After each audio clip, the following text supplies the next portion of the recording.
Hello guys, this is my workflow in n8n about the HTTP request and Google Sheet. So how does it work? This is a webhook. It's get triggered when I send a JSON payload through the postman, and then it gets into the JSON in this code in JavaScript. The JSON payload is then trimmed using this code in JavaScript, and then it returns some items. The items are one by one split and append into the Google Sheet.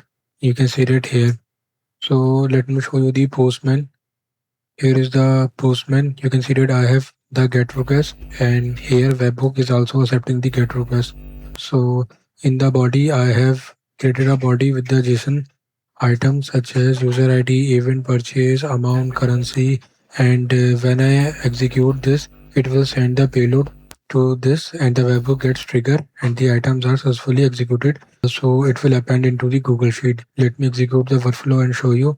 Here we can see that the workflow executed. Now on the postman, I will send the payload.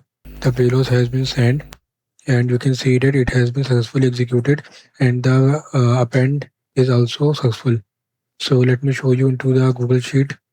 Here you can see the data has been arrived, and it is the same data which I have sent to the postman.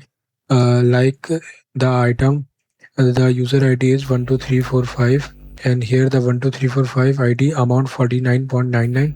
49.99 USD is the currency, and USD is the currency. So this is the simple workflow in n8n in which I will send a data through the postman, and the webhook gets triggered, receive the data, and then append it to the Google Sheet. Thank you.